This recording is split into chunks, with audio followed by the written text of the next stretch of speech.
बन गया है मंदिर, बन गया है मंदिर, कसम तुम्हारी राम, प्राण से प्यारा है, प्राण से प्यारा है, अमरपुरी का राम। बन गया है मंदिर, बन गया है मंदिर, बन गया है मंदिर, बन गया है मंदिर, कसम तुम्हारी राम, प्राण से प्यारा है, प्राण से प्यारा है।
प्रभू रामांचा जन्म अयोध्येमध्ये तेव्हा झाला असं काही नाही.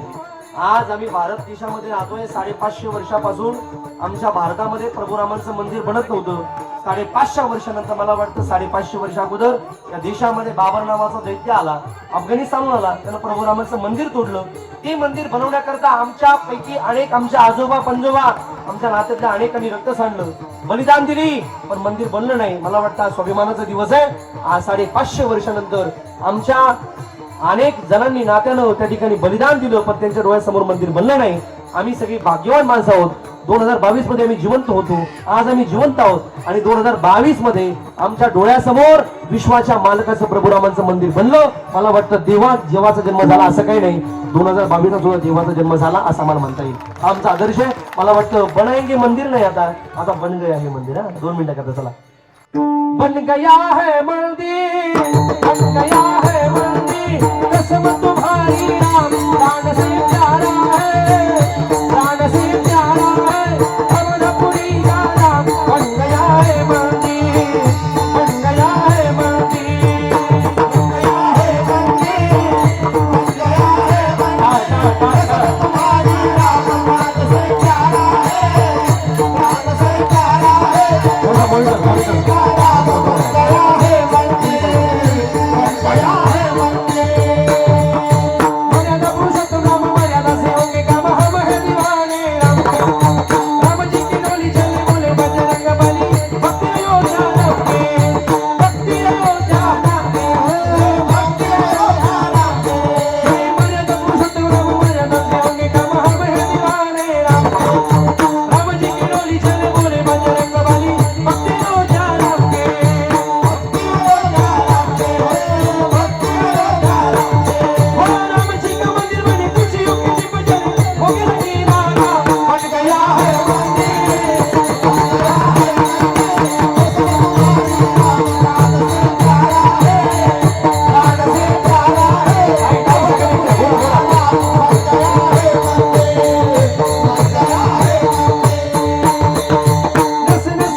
मोठ्याने मोठ्याने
वही बनाया रे मेरे भारत का बच्चा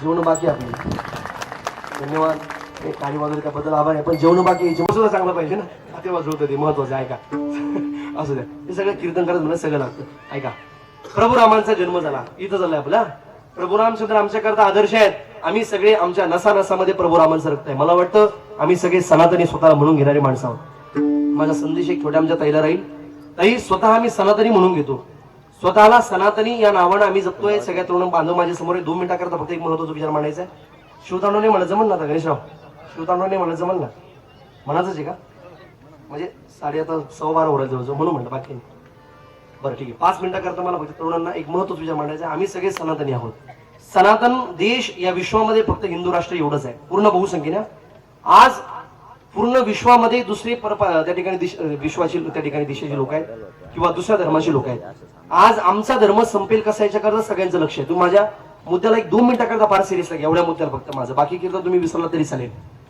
आणि आमचा सनातन धर्म संपेल कसा याच्याकरता आमच्या सनातन धर्मातल्या तरुणाईच्या मनावरती यांच्याच परंपरेविषयी घाला घालण्याचं काम काही लोकांनी केलंय तेव्हा आमचा धर्म असुरक्षित होता आजही असुरक्षित आहे फक्त स्वरूप बदललं देशावर तेव्हाही परप्रांतीयाचं आक्रमण झालं आजही आक्रमण होतं फक्त स्वरूप वेगळं आहे आमच्या तरुणाईच्या मनावर आमच्या धर्माच्या परंपरा संस्कृती सण वार याच्याबद्दल वाईट विचार पेरण्याचं काम या देशामध्ये चाललंय मकर संक्रांत आली दिवाळी आली छत्रपती शिवाजीराजांची जयंती आली की बिभत्स रूपाने आम्ही ती साजरी केली पाहिजे सण सुद्धा वेगवेगळ्या पद्धतीने आम्ही साजरा केला पाहिजे रंगपंचमी आली की आम्ही वेगळ्या पद्धतीने साजरी केली पाहिजे या सगळ्या सणावारांना आमच्याकडे विशेष महत्व राहिलं नाही फक्त साजरं करायचं म्हणून आम्ही करतोय पण किती मार्मिकतेनं करतोय किती भावनेतून करतोय किती प्रेमानं करतोय नवरात्र आली की 9 दिवस आम्ही जगदंबेचा जागर केला पाहिजे आमची ती साधना आहे 9 दिवस महिषासुरासोबत युद्ध करताना त्या देवीनं त्या ठिकाणी 9 दिवस युद्ध छेडलं म्हणून आम्ही 9 दिवस उपवास करण्याची पद्धती आम्हाला आमच्या धर्म संस्कृतीने दिली मला वाटतं त्याच काळामध्ये कमी कपडे घालणे आमची पॅशन झाली आमची ताई कमी कपडे घालते आणि तिथं त्या ठिकाणी कमी कपडे घालणे ही पॅशन झाली आमच्या मुलाला त्या ठिकाणी कपाळावरती गंध लावायला लाज वाटते ही फॅशन झाली शुकांती काय मला वाटतंय आमचे तरुण त्याला म्हणलं कपाला गंध लावला पाहिजे लोकांना महाराज नाही आम्ही कॉलेजला एक तर मला म्हणे मी म्हणलं कपाला गंध लावला पाहिजे, आम्ही सनातनी आहोत, आम्ही हिंदू आहोत. तू म्हणणे महाराज मी सायन्सला आहे. आता सायन्सला तू कोणती क्रांती केली? भाऊ जगाला जमलं तो केलं ते. अरे सायन्सला म्हणजे काय आम्ही काय येडे का म्हणले सगळे धोतर घालतो, आम्ही का धोतर येणं करतो का? आम्हाला आमच्या वार ओढले परंपरा. बरेच लोकांचा एक भ्रम आहे ना, ही धोतरवर कपडे घालले म्हणले हे लोक येडीचे. आणि मी सुद्धा ग्रॅज्युएट माणूस बाबा. आमचे लोक असे नाही का तुम्हाला सांगता विनाकारण आम्ही सगळं पाहिलं अगोदर जगामध्ये. मला वाटतं आमचा सनातन धर्म हा फार त्या ठिकाणी महत्वाचा आहे, हा फार ताकदीनं काम करतोय. आणि आमच्या ताईला सुद्धा माझी विनंती आहे, या देशामध्ये लव जिहादसारखे प्रकरण घडायला लागले. सनातनी आम्ही स्वतःला म्हणून घेत असू आम्हाला थोडंसं त्या प्रकरणामध्ये बाजूला जावं लागेल. हा असं म्हणून जमलं मेरा अब्दुल वैसा नाही, अब्दुल बिब्दुल काही नाही, अजिबात म्हणायचं नाही. मला दुसऱ्या धर्माच्या मुलाशी आमचा काही संबंध नाही. काय संबंध आमच्या मुलीचा संबंध ठेवायचा? मित्र काही नसतं ते. मला वाटतं आमच्या धर्मातली मुलं कमी पडले का मला? त्या मुलासोबत मैत्री करा, आमची नाती आम्हाला जपला. आज बापाला त्या ठिकाणी जगामध्ये गाव झुकत होतं बापाच्या नजरेमध्ये. बापाने एक आवाज दिला की गावाला शब्द मोडता येत नव्हता, तेवढी ताकदच्या बापाच्या नजरेत होती.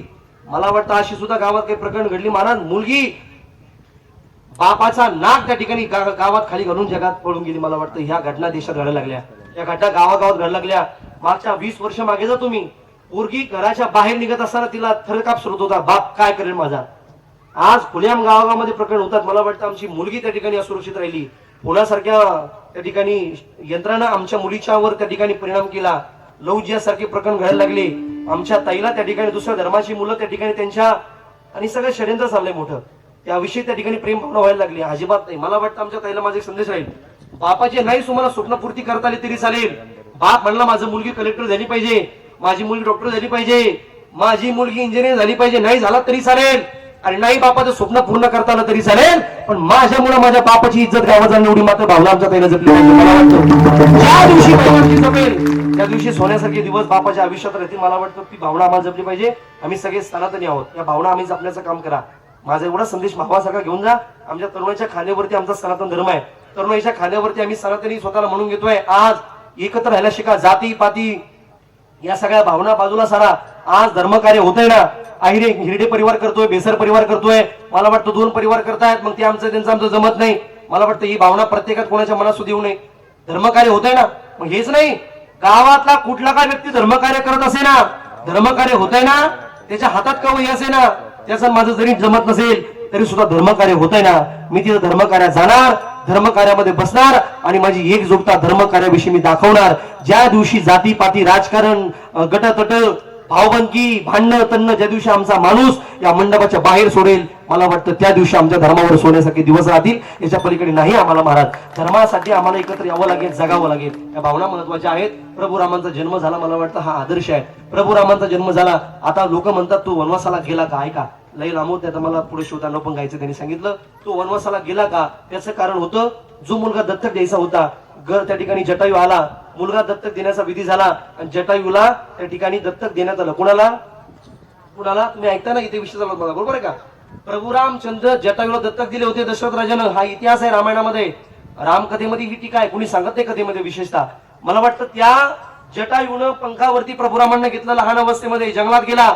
आणि आता ही बातमी कळली नारद मुनींना. नारद मुनी म्हणजे आता पाहिला आपण तर पत्रकारच होते, त्यांना सगळ्या बातम्या लवकर लागायच्या. त्यांना कळलं हे राम तिथे आहे. आता राम जर तिथे राहिला तर ज्याला मारण्याकरता अवतरी झाला ते मरणार नाही, ते मरणार नाही. मग भेट घेतली जटायूची. जटायू कुणाचा मुलगा? म्हणले माझा मुलगा. तुझा म्हणजे माझा म्हणजे दशरथाचा आहे म्हणले, पण दत्तक मला दिलाय. म्हणजे काय करायचं मुलाचं? काही नाही, याला लहानचं मोठं करायचं, चांगलं काय वाईट काय, सत्य काय असत्य काय, ज्ञान काय अज्ञान काय, हे सगळं पाजायचं.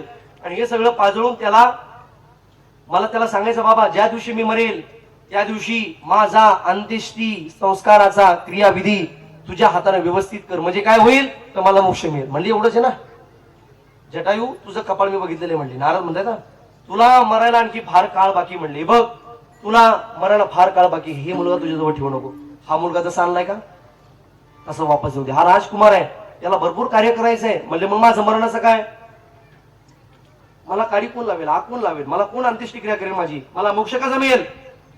नारदाचं वचन आहे, जटायू तुझं वचन देतो म्हणले, हाच मुलगा तुझा अंत्येष्टी विधी करण्याकरता 1 दिवस राज्याचा त्याग करून, राजगादीचा त्याग करून तुझा अंत्यविधी करण्याकरता या भल्या मोठ्या जंगलात येईल आणि तुझा अंत्यसंस्कार करेल. हे संतांचं वचन आहे. परिणाम जटायूनं ऐकलं. मुलगा तिथे सोडला. प्रभू रामचंद्र मोठे झाले, वाढले, विश्वामित्र आले, लखनजीला त्यांना घेऊन गेले, लग्न करून आणलं. नंतर मग त्या ठिकाणी ज्यावेळेस राजगादीवर बसायचं त्यावेळेस मंथरीच्या डोक्यामध्ये कुबुद्धी आली. ती बुद्धी सुद्धा घेण्याकरता नारदच कारणीभूत आहे. कारण जर विश्वासा मालक राजगादीवर बसला तो वनवासात तो जाणार. असं का तुम्ही का मोदी साहेब येतील की एखाद्याच्या मोतीला असं होईल का? नाही ना. एवढे मोठे राजे कसे होते? सामान्य काही. आता मला वाटतं प्रभुराम जर राजे झाला तर एका जंगलात जाईल का सामान्य पक्ष जाऊन ती दिला नाही जाणार ना. मग हे सगळं होणार नाही म्हणून मंत्रीच्या डोक्यात कुबुद्धी आली. तिनं कैकीच्या डोक्यात फिरली आणि कैकीनं एका वरदानानं त्या ठिकाणी भरताला गादी आणि रामाला वनवास मागितलं. म्हणून तर इतिहास घडला.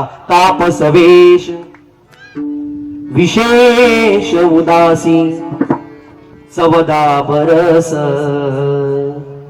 राम वनवासी. तापस वेश विशेष उदासी चवदा बरस राम वनवासी. श्रीराम जय राम जय जय राम. श्रीराम जय राम जय जय राम. आणि म्हणून विश्वाच्या मालकाला राजगादीचा त्याग करून वनवासाला जावं लागलं. त्याचं सगळ्यात पहिलं काम परमेश्वरानं कोणतं केलं असेल तर ज्यावेळेस सीता सोडल्या गेली आणि जटायूचे पंख छाटण्यात आले, जटायू धारातीर्थी पडला, रावणाच्या तलवारीनं जटायूचे पंख छाटण्यात आले आणि मरणासन्न अवस्थेत जटायू ज्यावेळेस पडला त्यावेळेस संतांचं वचन खरं ठरण्याकरता विश्वाच्या मालकाला प्रभू रामचंद्राला जटायूला मांडी द्यावी लागली. आणि स्वतःच्या त्या ठिकाणी जन्मदात्या बापाचा अंत्यविधी नाही करता आला रामाला, पण जटायूचा करावा लागला. ही कर्मरेखा देवादिकांनाही चुकत नाही. शब्द मला वाटतं